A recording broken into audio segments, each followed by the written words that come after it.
शहर का चूहा और गांव का चूहा। शहर का चूहा और गांव का चूहा आपस में चचेरे भाई थे।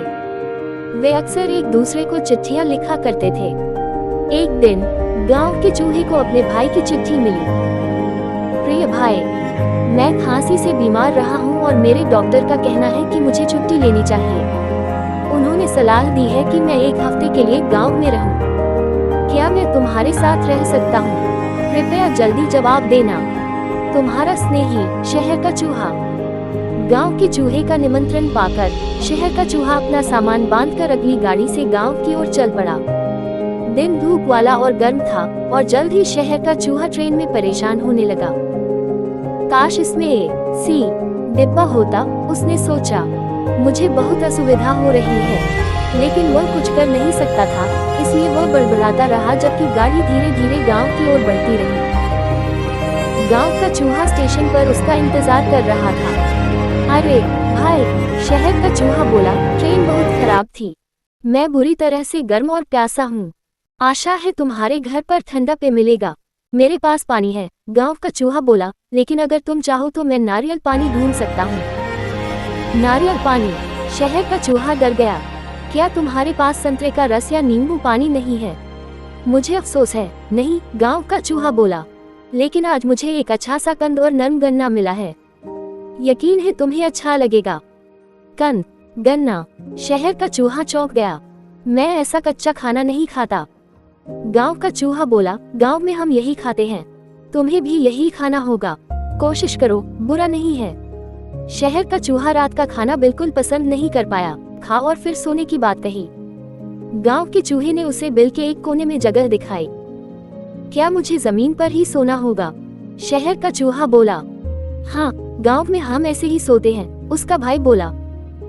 कठिन ठंडी जमीन पर लेटे लेटे शहर का चूहा अचानक बोला, भाई, यहाँ इतना सन्नाटा क्यों है? सारी गाड़ियाँ और ट्रक कहाँ हैं? रेडियो और टीवी कहाँ हैं? रोशनी कहाँ है? गांव का चूहा बोला, गांव में हमेशा ऐसा ही होता है, कभी कभी तो इससे भी शांत। मेरे दादा कहते हैं हमारा गांव पूरे जिले में सबसे शांत है। अगली सुबह शहर के चूहे को नाश्ता तैयार नहीं मिला। गांव का चूहा बोला कि उन्हें पास के खेत में जाकर कुछ ढूंढना होगा, कोई जड़ या गन्ना मिल ही जाएगा।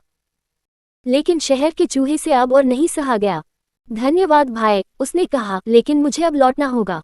याद आया, मैंने कुछ बहुत जरूरी चीज भूल रखी है। कुछ दिनों बाद गांव के चूहे ने अपने भाई को चिट्ठी लिखी। प्रिय भाई, आशा है तुम स्वस्थ हो। मैं तुम्हारी चिंता कर रहा हूँ। मैं तुमसे मिलने आना चाहता हूँ ताकि देख सकूं तुम ठीक हो। तुम्हारा गांव का चूहा। शहर का चूहा ये चिट्ठी पढ़कर खुश हुआ। कुछ दिन बाद गांव का चूहा शहर पहुंचा। वह शोर और रोशनी देखकर दंग रह गया। रात में भी इतनी रोशनी क्यों है? उसने पूछा। ये शहर है, उसका भाई बोला। यहाँ तो दिन में भी रोशनी रहती है। इस शोर से तो मेरा सिर दुखने लगा है। मुझे जरा पानी मिलेगा? सिर्फ पानी क्यों? शहर का चूहा बोला। ये देखो, ठंडी नींबू पानी, संतरे का रस, जो चाहो चुन लो। बस थोड़ा पानी, गांव का चूहा बोला। फिर शहर का चूहा उसे अपने घर ले गया, रसोई की अलमारी के पीछे। वहां तरह तरह के स्वादिष्ट खाने रखे थे, रोटी और जैम, फल, चॉकलेट की टिकिया और बड़ा सा चीज का टुकड़ा। खाओ भाई, खाओ, शहर का चूहा बोला।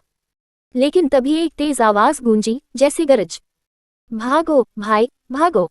शहर का चूहा चिल्लाया और गांव के चूहे को बिल में धकेल दिया। गांव का चूहा डर से कांप रहा था। यह क्या था? चुप रहो, शहर का चूहा फुसफुसाया। किसी ने बस अलमारी खोली थी। अब हम सुरक्षित हैं। गांव का चूहा थक गया। मैं वापस गांव जाना चाहता हूँ। वहां हमें भले ही कम खाना मिलता हो, पर शांति से खा तो सकते हैं। अगले दिन वह गांव लौट गया। शहर का चूहा अपने अलमारी वाले घर में रह गया।